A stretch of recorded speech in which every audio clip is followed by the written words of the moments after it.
ago, people were very upset at Republicans. This time, because things are not so good, people are upset at Democrats. We have a governor who has been in office for a year. She's looking for a full term to make her positive impact. And we have somebody who's running against Kathy Hochul. Who is this guy? Does anybody know who this guy actually is? Lee Zeldin. People just know that he's not Kathy Hochul and he's not a Democrat. But what do people really know about this guy? In so many years in the state Senate, what did he do? Name one thing this guy has done in the state Senate. In several years in the United States House of Representatives, what do people know him for? What has he done? Except to deny the 2020 election results. That's the only thing he's known for. People somehow are gravitating to him because he's going to make us safe by repealing bail reform. Doesn't say anything about the COVID crisis, how the courts shut down for 2 years, that trial stopped.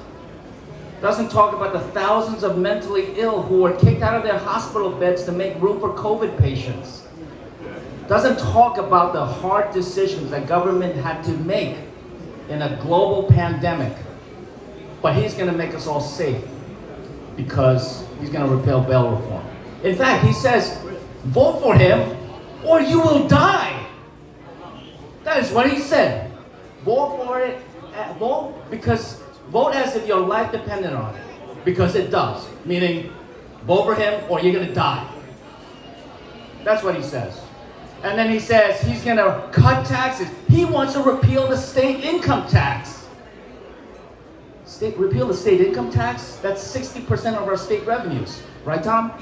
60% of our state revenues. How are we gonna pay for schools? How are we gonna pay for hospitals? How are we gonna pay for police to make us safer? This is a man of contradictions. He's an empty suit. Why? Because he's got no record behind him.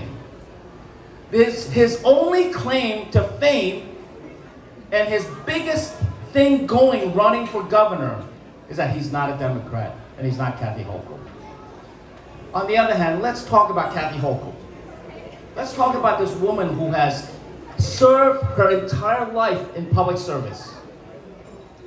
She has a record in 1 year of making people safer with careful legislation, standing up for immigrants instead of chastising them and scapegoating them, helping small businesses with economic relief as well as legal assistance, and making sure that our schools throughout the state of New York are properly funded and properly governed. This is the Kathy Hochul that in 1 year we've come to know, but there's still a lot more to know about her. This is a person who in Congress, in local office upstate, and as lieutenant governor, I mean, she went to every county in the state of New York every year. She gave Chuck Schumer a run for the money. This is somebody who is a mother. She's a grandmother. Kathy Hochul is the most energetic grandmother ever. And she is going to do us proud as governor of New York State. And she is going to never leave and never forget our community after all the political rhetoric is done. She's the one that's going to make our community safe. That is why we need to be out there for Kathy Hochul today, tomorrow, or Tuesday. Don't give in to the hype. Don't vote for an empty suit just because he's not a Democrat or he's not Kathy Hochul.